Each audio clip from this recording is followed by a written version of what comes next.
Hi everyone, welcome to GS and JS education channel. ఈరోజు Telangana TET mathematics paper 2 11th January 2025 వచ్చిన previous questions. First question, under root of 110.25 plus under root of 1.1025 value ఎంత? Options 115.5, 1.55, 1.155, 11.55, 10.65. ఇక్కడ మనం question చూడగానే answer పెట్టచ్చు. ఎట్లా అంటే ఇక్కడ అండర్ రూట్ ఆఫ్ 110.25 ఉంది. ఇది 100 స్క్వేర్కి అండర్ రూట్ ఆఫ్ 100 వస్తుంది, అంటే 10 స్క్వేర్కి దగ్గరలో ఉంది, అంటే దీని వాల్యూ 10 అవుతుంది. సో 10 ఎబో ఉండాలి. ఇది 115 ఉంది, ఇది 1 పాయింట్ ఉంది, ఈ రెండు 10 ఎబో ఉన్నాయి. బట్ ఇక్కడ 1 యాడ్ చేసుకుంటాం కాబట్టి సో ఇది ఆన్సర్ అవుతుంది. దీన్ని సాల్వ్ చేద్దాం. అండర్ రూట్ ఆఫ్ మనకి ఏమి ఇచ్చారు? Under root of 110.25 plus under root of 1.1025. అయితే ఇక్కడ మనం అండర్ రూట్ ఇక్కడ పాయింట్స్ క్యాన్సిల్ చేసుకొని పాయింట్ తర్వాత ఎన్ని వాల్యూస్ ఉంటే అన్ని 1 పక్కన అన్ని జీరోస్ పెట్టుకోవాలి. ఇక్కడ 2 ఉన్నాయి కాబట్టి 2 జీరోస్ పెట్టుకున్నాను. అండ్ ఇక్కడ కూడా పాయింట్ క్యాన్సిల్ చేసుకుందాం. ఎన్ని జీరోస్ ఉన్నాయి? 1 2 3 4, 1 2 3 4 ఈజ్ ఈక్వల్ టు ఇక్కడ మనం చూసినట్లయితే అండర్ రూట్ ఆఫ్ ఈ అండర్ రూట్ అన్నిటికి వస్తుంది. అండర్ రూట్ ఆఫ్ 110.25 బై ఇక్కడ ఇది ఎట్లుందంటే 10 square is equal plus under root of 11025 by ఇక్కడ 4 జీరోస్ ఉన్నాయి కాబట్టి 100 స్క్వేర్ అవుతుంది. ఈజ్ ఈక్వల్ టు దీనికి ఇది స్క్వేర్ రూట్ ఫైండ్ అవుట్ చేద్దాం. ఎట్లా అంటే 110.25 ఉంది. ఇక్కడ లాస్ట్లో 25 ఉంది కదా, 25 ఉందంటే ఖచ్చితంగా అది 5తోనే మల్టిప్లై అవ్వాలి. 5 యొక్క స్క్వేర్. ఏ 5 యొక్క స్క్వేర్ అంటే ఇక్కడ 110 ఇచ్చారు, 10 ఇంటూ 11 అంటే 110 అవుతుంది కదా, 25 తీసుకుందాం. 110.25 అయింది అంటే 10 యొక్క స్క్వేర్ అని అర్థం. సో 105 హోల్ స్క్వేర్ అవుతుంది ఇది. దీనికి ఈజీ మెథడ్ సక్సెసివ్ నెంబర్ అంటారు. 35 ఇంటూ 35 ఉందనుకో, ఫర్ సపోజ్ 35 తర్వాత వచ్చే నెంబర్ ఏంటి? 4 కదా, 3 తర్వాత వచ్చే నెంబర్ 4, 3 ఇంటూ 4 దీని వాల్యూ ఎంత అవుతుందంటే 1225. 3 4s 12, 1225 అవుతుంది. అట్లనే ఇది కూడా 105 స్క్వేర్. ఇక్కడ మనం ఈ అండర్ రూట్ క్యాన్సిల్ చేసుకుందాం. 105/10 ప్లస్ 105/100 ఈజ్ ఈక్వల్ టు 105/10 అంటే ఈ పాయింట్ పెట్టుకుందాం, మళ్ళీ 10.5 అవుతుంది. ప్లస్ ఇక్కడ 2 జీరోస్ ఉన్నాయి కాబట్టి 1 తర్వాత 2 నెంబర్స్కి ముందు 1.05 పాయింట్ వస్తుంది. దీన్ని యాడ్ చేసుకుంటే ఎంత వస్తుంది? 10.5, 1.05, 5.11, 11.55. So answer is 11.55. Next question, ఒక తీగ 21 సెంటీమీటర్ వ్యాసార్థం గల వృత్తాకారంలో మలచి ఉంది. ఆ తీగ దీర్ఘచతురస్రాకారంగా తయారు చేయబడింది. ఆ విధంగా ఏర్పడిన దీర్ఘచతురస్రం యొక్క పొడవు మరియు వెడల్పుల నిష్పత్తి 2:1 నిష్పత్తిలో ఉన్నాయి. అయితే దీర్ఘచతురస్రం యొక్క వెడల్పు సెంటీమీటర్లలో ఫైండ్ అవుట్ చేయాలి. Options 53 centimetres, 22 centimetres, 44 centimetres, 26.5 centimetres. మనకి ఏమంటున్నారంటే ఒక తీగ ఉందంట, అది ఎట్లా ఉందంటే సర్కిల్గా ఉంది, రౌండ్గా ఉంది. దాని యొక్క వ్యాసార్థం ఎంత ఇచ్చారు? మనకి 21 సెంటీమీటర్స్ ఇచ్చారు. వ్యాసార్థం అంటే ఆ రేడియస్ ఎంత ఇచ్చారు? 21 సెంటీమీటర్స్. అండ్ దీన్ని మనం ఏం చేయాలి అంటే దీర్ఘచతురస్రాకారంగా తయారు చేయాలి. దీర్ఘచతురస్రాకారంగా రెక్టాంగిల్గా తయారు చేయాలి. అంటే ఈ తీగను మనం ఇలా చేయాలన్నమాట. అయితే వాటి యొక్క పొడవు వెడల్పుల నిష్పత్తులు ఇచ్చారు. అవి ఎలా ఉన్నాయంటే 2:1గా ఉన్నాయి. 2:1గా ఉన్నాయి. ఒకవేళ వాటిని వాల్యూస్లో కన్వర్ట్ చేసుకుంటే 2x, 1x అవుతుంది.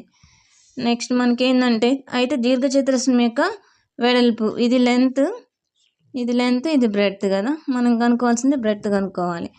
అయితే మనకి దీన్ని ఇలా కన్వర్ట్ చేయాలంటే దీని యొక్క పెరిమీటర్ అనేది దీని యొక్క పెరిమీటర్కి ఈక్వల్ చేయాలి.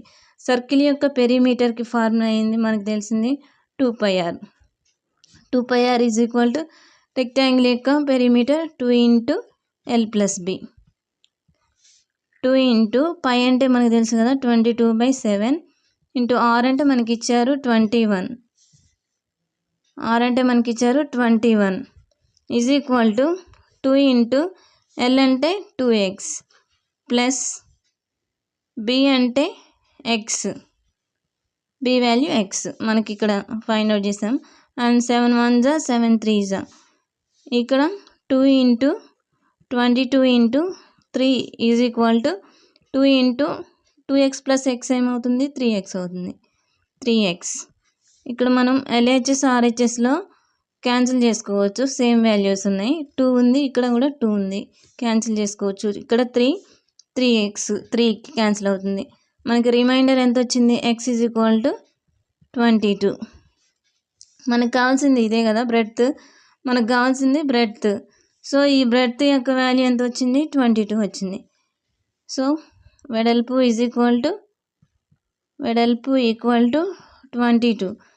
ఇన్ కేస్ వాళ్ళు లెంత్ అడిగారనుకో, పొడవు అడిగారనుకో 2 × 22 చేసుకుంటే ఆన్సర్ వస్తుంది. మనకు అడిగింది వెడల్పు కాబట్టి ఆన్సర్ 22.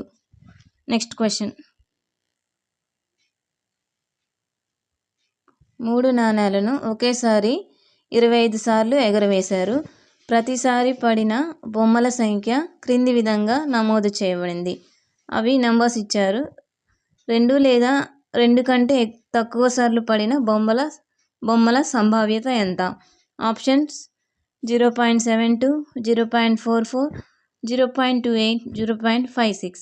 ఇక్కడ ఏమంటున్నారంటే ఒక 3 కాయిన్స్ తీసుకున్నారు. ఆ కాయిన్స్ని ఒకేసారి టాస్ చేశారనమాట. అలా ఎన్నిసార్లు చేశారంటే 25 టైమ్స్ చేశారు. అయితే ప్రతి దాంట్లో హెడ్ యొక్క ప్రాబబిలిటీ ఇచ్చారు ఇక్కడ మనకి. అయితే హెడ్ ఎన్నిసార్లు పడిందో అనేది ఇచ్చారు, నంబర్ ఇచ్చారు. మనం ఏంటి అంటే 2 లేదా అంతకంటే తక్కువ సార్లు పడిన హెడ్స్ యొక్క ప్రాబబిలిటీని ఫైండ్ అవుట్ చేయాలి. ఇక్కడ 2 ఇచ్చారు కదా, ఎగ్జాంపుల్ మనకు అర్థం కావడానికి 3 టాసెస్ని ఒకేసారి వేసారనుకో, అప్పుడు ఎన్నిసార్లు హెడ్ వచ్చిందంటే 2 టైమ్స్. ఇక్కడ 0 వచ్చిందంటే 3 టైమ్స్, 3 నాణాల్లో కూడా ఒక్కసారి కూడా హెడ్ రాలేదని. 3 వచ్చిందంటే 3 టైమ్స్ కూడా మనకి హెడ్ పడింది, టైల్స్ రాలేదని అర్థం. ఓకే, ఇక్కడ మనకి క్వశ్చన్లో ఇచ్చారు కదా 2 లేదా అంతకంటే తక్కువ సార్లు పడిన బొమ్మల సంభావ్యత కనుక్కోవాలి. మనకి probability of event is equal to ఇది formula, number of favourable outcomes by total number of possible outcomes. అయితే మనకి నెంబర్ ఆఫ్ ఫేవరబుల్ అవుట్కమ్స్ మనకి ఎన్ని 2 లేదా 2 కంటే తక్కువ సార్లు పడినవి 2 తీసుకోవాలి. అండ్ 2 కన్నా తక్కువ ఉంది కాబట్టి 0 కూడా తీసుకోవాలి, ఇక్కడ 0 తీసుకోవాలి, 1 తీసుకోవాలి, 2 అండ్ 3 ఎక్కువ అవుతాయి. 1 1 2 2 1 1 అండ్ 1 2 2 2 1 1 కౌంట్ చేసుకుందాం. 1 2 3 4 5 6 7 8 9 10 11 12 13 14 15 16 17 ఇక్కడ 0 ఉంది, 18 వస్తాయి మనకి. మళ్ళీ కౌంట్ చేసుకుందాం.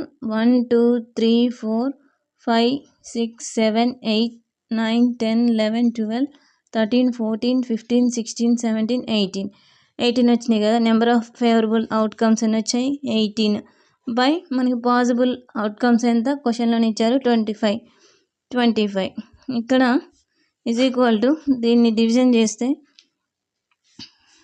25 18 వెళ్ళదు కాబట్టి పాయింట్ పెట్టుకొని 0 పెట్టుకుంటాం.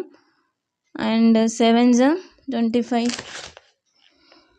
25 టేబుల్లో 7 2 25 6 150 175 5 0 2 50. So 0.02 is equal to 0.72. So option 1 answer is 0.72. Next question. సంకలన తత్సమాంసం కలిగి ఉండని సంఖ్యా సమితులను గుర్తించండి. ఆప్షన్ ఇక్కడ మనకి కొన్ని సంఖ్యలు ఇచ్చారు. అవి సహజ సంఖ్యలు, పూర్ణ సంఖ్యలు, అకర్ణీయ సంఖ్యలు, పూర్ణాంకాలు. సరైన సమాధానాన్ని గుర్తించండి. ఆప్షన్స్ ఏసీ మరియు డి మాత్రమే, బి మరియు సి మాత్రమే, ఏ మాత్రమే, ఏ మరియు డి మాత్రమే. ఇక్కడ ఏమంటున్నారంటే మనకి సంకలన తత్సమాంసం అని ఇచ్చారు. అది ఇంగ్లీష్లో ఏంటి అంటే దాన్ని అడిటివ్ ఐడెంటిటీ అంటారు. Additive identity which is equal to 0 అనమాట. ఇక్కడ సంకలన తత్సమాంసం 0 అని ఇస్తారు, కానీ మనకి అర్థం కాకుండా ఉండటానికి అడిటివ్ ఇక్కడ సంకలన తత్సమాంసం ఇచ్చారు. అదే అడిటివ్ ఐడెంటిటీ, అది 0. అయితే ఇది కలిగి ఉండని సంఖ్యా సమితి ఏమిటి అని అడుగుతున్నారు. ఇక్కడ మనకి సహజ సంఖ్యలు అంటే న్యాచురల్ నెంబర్స్లో ఎక్కడి నుంచి స్టార్ట్ అవుతాయి అంటే 1 నుంచి స్టార్ట్ అవుతాయి. పూర్ణ సంఖ్యలు ఇవి ఇంటీజర్స్, ఇవి ప్లస్ మైనస్ ఉంటాయి, 0 కూడా ఉంటుంది. అకర్ణీయ సంఖ్యలు రేషనల్ నెంబర్స్, ఇందులో కూడా 0 ఉంటుంది. పూర్ణాంకాలు హోల్ నెంబర్స్, దీంట్లో కూడా 0 ఉంటుంది.